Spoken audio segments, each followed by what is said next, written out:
Okay, fuel scooping. You'll have a fuel scoop. A fuel scoop will have a size and a class, right? So the size determines the maximum amount of fuel that the scoop can pull in a given second. The class will determine how far away, as far as I can work out, how far away from the sun you can be to get the fuel scoop working, and at what speed. Look, I'll go through it. So you've got a sun right here. We've hit a sun. Now, when you come out of your frameshift drive and you hit a sun, you'll hit different types, and certain suns are better than others for fuel scooping. This class G, this G type, I should say, sun is perfect for fuel scooping. Any sort of blue giants, bad for fuel scooping. They're too hot. You can't get close enough to them to scoop enough fuel without overheating your craft. Dwarf stars, they're just not big enough, right? So they just don't have enough of a corona for you that you can go and scoop some fuel out of. So what you really want are these type of, orange, yellow stars, and they're the ones that you want to scoop from. The way that I scoop is this. So there's the sun. I'm going to go and scoop some fuel. You'll hit the sun and you'll do your normal, roll and climb or roll and dive to get away from the sun. So as we move into the sun, frameshift drive. Frameshift drive charging.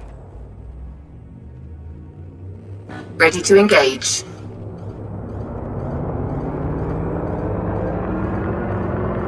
So as you 4, 3, approach the 2, sun, or as you come out 1, and walk into the engage. sun, you get that line. Okay, you see that yellow line around the sun. So if you go underneath that distance to the sun will pull you out of frameshift drive. So you want to stay in frameshift drive. What you want to do is you want to skim that line at a level that allows you to circle the sun at a speed that allows you to scoop the maximum amount of fuel. So here we go. So I'm going to move in to the sun and I'm going to wait for my fuel scoop to pop. So I'm aiming more or less at that line. Right, there's my fuel scoop.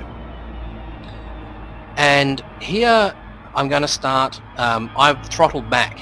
Now, you can get into a static state. Fuel scooping complete. Okay, I've finished fuel scooping. But you can get into a static state where I'm sitting here, I'm moving forward at my minimum speed, and I'm collecting fuel, but I'm not collecting it at a great rate.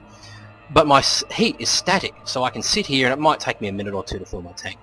The other way to do it is to go upside down, turn it upside down, and actually skim along that indicator on the star. So what I would do is I would move in and I would get that indicator and I would put it roughly there on my HUD, and I would pull up just to keep it there, right? And I would skim around the star, and okay, I'm building up a bit of heat, so I might just slack off a bit until my heat starts to drop. It's coming up, it's going down. Okay, it's going to start dropping in a second once I hit my apex of my curve. There you go. So now I would start pulling into fuel the sun, scoop disengaged. right? And I would skirt around that line around the sun. So I'd do that here, and I would start to go. So I'm at 88, 89, 90, and I'd be pulling down a fair amount of fuel here because I'm moving it, over 1/10 of the speed of light.